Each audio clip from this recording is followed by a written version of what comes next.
Hello Kathleen fans! Ito na nga ha, ang mga ganap backstage mga kasembreros after nung GMMSF kagabi. At saka ang tanong na marami dito kung dadalo pa ba si Sir Alden or dumalo, baka late ko na ito ma-upload mga kasembreros. Or dadalo ba siya no, sa 75th Diamond Anniversary mga kasembreros ng GMA. No? Today yan mga kasembreros sa red carpet. So nakalagay na oras dito ay 5:15 mga kasembreros. So para sa akin ay parang hindi na yata, sana hindi na dumalo si Sir Alden, or pero hindi baka hindi ito 5:30 PM pala. So parang hindi siya mangyayari na hindi dadalo si Sir Alden kahit na masama na ang pakiramdam. Kasi nga grabing commitment niya talaga mga kasembreros, no? Talagang alam kong maraming medyo nadismaya kay Ma'am Catherine kasi nga hindi nakarating sa GMMSF kagabi. Ikalma lang natin ang ating mga sarili mga kasembreros. So kahit ako naman merong konting disappointment, no? Kasi parang you have to recognize din yung mga award giving body na binigyan ka ng ganang award, no, ganito ganyan. Pero may mga conflict lang talaga siguro sa schedule ni Ma'am Catherine, and we have to understand her situation or her part as well. Ay marami nagsabi na si Sir Alden may sakit na nga, pero talagang kung pumunta pa, no, talagang ramdam ko kayo, no, mga Katnatics. So ramdam ko ang inyong konting frustration sa mga nangyayaring mapasa hindi pagpunta, no, ni Ma'am Catherine sa kagabi, sa awarding kagabi mga kasembreros. So I am with you, but we need to move on, at saka wag na ma-stress mga kasembreros. So ganap kagabi sa backstage, no, maraming fans ang syempre nag-abang sa box office queen. Nandito sila Sir Nelson Canlas din, tsaka si Mama Ten, si Sir Laysam nasa likod, of course, na kahit na siguro inuubos si Pops Alden mga kasembreros, ganun pa. Talagang game na game pa rin, no? Talagang parang hindi mapipigilan talaga ang tao mga kasembreros na mag-picture, no, sa kanang hinahangaang box office king mga kasembreros. And then ito, no, parang sabi ng nag-comment dito ay hinahanap niya si Kath dito, baka makita niya kasi si Pops Alden ay parang lumilingon-lingon. So hindi naman siguro mga kasembreros, kasi alam niya na hindi na pupunta si Kath, no. Ito yung paglingon niya na parang sumenyas siya na yung kanyang pakiramdam ay masama, no. Sabay hipo dito sa kanyang leeg mga kasembreros. So alam niya rito na andito yung kanyang solid na siguro sina Sir Nate, mga Kath troopers, or Kathleen troopers, or Alden troopers art mga kasembreros. Basta may mga sila, mga insider na mga fandom talaga mga kasembreros. So ito yata yung kanyang sinisenyasan kasi alam niyang kinukuhaan siya at saka binivideohan mga kasembreros. So yun po. And then ito, sobrang kulit na ginawa dito mga kasembreros. Yung Encantadia, yung mga sangre mga kasembreros ay ginawa, no, parang sinalin nila kunwari si Ma'am Kath sa kumapasa mga characters, tapos si Ma'am Liza Severano, si Nadine Lustre, at saka si Ma'am Andrea Brillantes, tapos si Tatay Digong, no, sinali nila dito, at saka si Ma'am Marian Rivera, si Sarah Geronimo. Ang kulit ng kanilang ginawa. Tapos sino itong isang to? Si Ma'am VP Sarah. Tapos ang kulit ng ginawa nila dito parang animated, at saka lang siya mga kasembreros, edited po na mga sangres, no, ng Encantadia mga kasembreros. So parang ang lilikot talaga ng isip ng mga taong ito mga kasembreros, no. Tsaka madali na lang kasi mga edit ngayon kumbaga pa may app ka lang ay pwede ka na mag-edit mga kasembreros. Si Ma'am Sara, dalawang Sara, no? Yung panghuli pala si Ma'am Sara Duterte mga kasembreros. So magkasunod sila. And then next item natin ito, binati, no, ng isang admin din ang Kath din mga kasembreros. Sabi niya dito, worldwide box office hit award in phenomenal box office queen and king. Malapit nang mag-down ang Philippine cinema, pero ang Kath din po ay gumawa ng ginamit ng Panginoon ng Kath din para mabuhay muli ang Philippine cinema. So yung isang Catherine admin din po, no, ay nag-congratulate kay Ma'am Catherine habang siya po ay nasa TCL Techmania kagabi, no. Catherine Bernardo, phenomenal box office queen of Philippine cinema. So congratulations ulit. And then ito, next item natin mga kasambreros, yung isang Alden admin, nag-comment siya dito, no, parang kinwote niya yung sinabi ni Sir Alden doon sa GMFSF kagabi. Sabi niya, we have to have common goals po para maiangat natin ang Philippine cinema again. So nandun talaga yung kanyang collaborative mindset mga kasambreros, na tulungan unity mga kasambreros para po iangat ang bawat isa. And then ito, may isang fan na parang nagpa-picture sa kanya mga kasambreros, no. Isa yata ito sa mga naka-work ni Sir Alden Richards mga kasambreros. So nagpa-picture siya dito mga kasambreros, ha. And then ito, next item natin, sobrang ganda na yung Catherine dito, no, sa mga close-up pictures niya.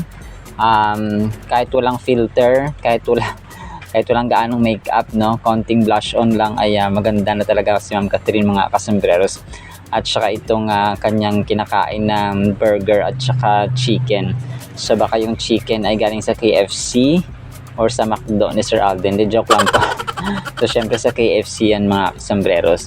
Naisip ko na pwede na sila bumili ng sa Jollibee or sa McDo, kasi kahit na KFC brand endorser si Ma'am Catherine mga kasambreros. Dati Kathniel, yung sa KFC, pero ngayon parang si Ma'am Catherine na lang talaga mas pinili ng KFC mga kasambreros na maging brand endorser. Alright, so abangan natin kung darating si Sir Alden sa mapagaganapin or ginanap na. So maaring late ko na ito ma-upload mga kasambreros, pero abang-abang tayo at abang-abang kayo sa aking update bukas. Alright, so yun lamang po sa ating Catherine items, Sana po ay pakinggan po natin ang Word of God. And again, today or tonight is June 29, 2025, Sunday po mga kasambreros. Pagpalain po ang bawat isa. At para po sa ating Word of God ay sobrang ganda po nito. Ang title po natin, Parangalan, Kayamanan. Proverbs 3 verse 9, honor the Lord with your possessions and with the first fruits of your increase, of all your increase. Sa New Living Translation po, honor the Lord with your wealth and with the best part of everything you produce. Ito mga kasambreros ay panawagan sa atin, no, sa mga Kristiyano, sa mga anak ng Diyos, lalong-lalo na po pag may mga church kayo mga kasambreros, na yung ating pong buhay na ito, since ang ating kaalaman, ang ating buhay, ang ating hininga ay utang natin sa Diyos. So kung narinig niyo yung tithes and offering sa mga simbahan, so hindi po yun kumbaga pa, hindi po yun corruption sa mga simbahan mga kasambreros. It's one way of God na ino-honor natin, ino-honor natin siya sa ating kayamanan, kasi nga kung anong meron tayo ay galing sa kanya, di ba? So yung tithes actually, ang ibig sabihin po niyan ay 10%. So for example, sumahod ka ng 10,000. So ang 10% po niyan ay 1,000. No, medyo mabigat siya, no? So ngayon lang natin ito na kung paano natatakil mga kasambreros. Pero hindi po yan korupsyon ng isang simbahan or kung saan man kayo nag-church mga kasambreros. So ito po ay hindi po ako nanghihingi dito mga kasambreros. Ito lamang po ay parang reminder sa atin, no, na kung sa church tayo o kung sa local church tayo dyan sa inyo nag-church, no, parang ganun mga dyan po kayo mag-tithes. Ganun po siya. So hindi lamang pera, pero ito po ay specific po, no, sa kasi sa mga probinsya kagaya dito, minsan nagdadala ng saging, minsan nagdadala ng bigas, ng ganun mga kasambreros or mga gulay. So it's one way of honoring God what we have mga kasambreros. And yun nga, yung sa iba naman service, no, kung wala ka talagang may ambag, ay ikaw yung tagaluto, ikaw yung taga-serve, ikaw yung taga-welcome ng mga bisita or so on mga kasambreros. So it's not just about material or wealth or kayamanan, pero yung verse na ito, yung Proverbs 3:9, ay yun po yung tinatakal niya mga kasambreros.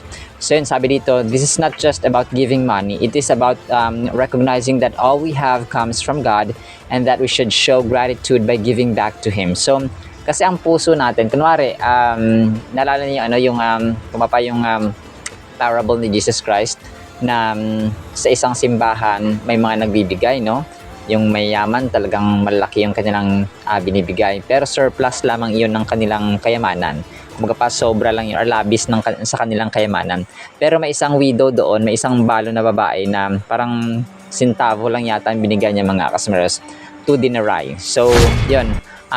Pero sabi ng Panginoon, sabi ni Lord Jesus Christ, mas malaki pa ang naibigay nung balo. Kasi nga, parang kabuhayan na yun eh. Parang yun na yung last money niya, pero binigay niya pa mga kasambreros.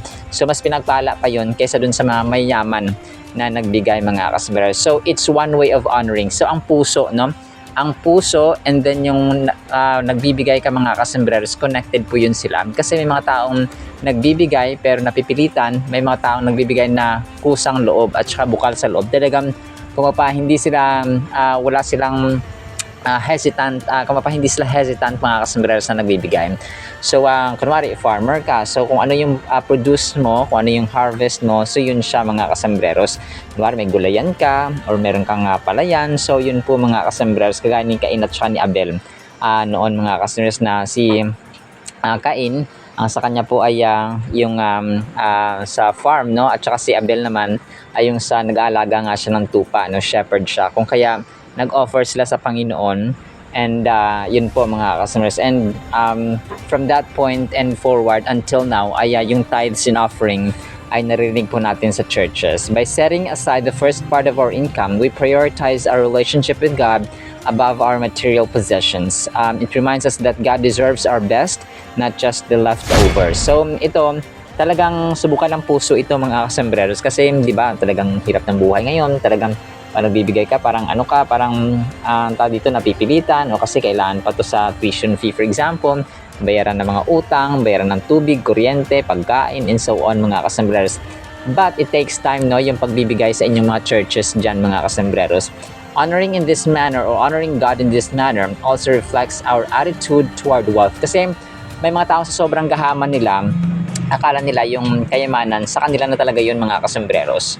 So si Abraham ay isang good example ng talagang cheerful giving, no? Kasi mahal ng Diyos at natutuwa ang Diyos sa mga taong nagbibigay ng may saya, no, na cheerful pa rin sila mga kasambreros sa kanilang puso at sa kanilang itsura mga kasambreros kasi iba nagbibigay napipilitan. So parang lang din yan eh, parang yung anak mo or nanay mo for example, nagbibigay ka tapos napipilitan at saka anak mo napipilitan. So anong mararamdaman natin kapag nagbibigay sila pero napipilitan? So di ba parang nagbibigay nga lang marami pang sinabi, parang di ba ganun mga kasers kadalasan. So sa atin din sa Panginoon, dapat pag nagbibigay tayo ay bukal sa loob at saka kusang loob mga kasers, and may joy pa, no? Kumbaga pa, you are giving with happiness and cheer sa iyong puso. In simple terms, it recognizes us to dedicate a portion of what we earn to God. So yun nga, sabi ko na kapag kunwari meron kang 20,000 na sahod, 10% nun is 2,000. So yun po yung portion ng Panginoon. So give that, parang hindi mo siya binibigay. Actually, sinasauli mo lang siya mga kasambreros kasi nga hindi atin, no, yung yung sahod at saka yung income na meron tayo.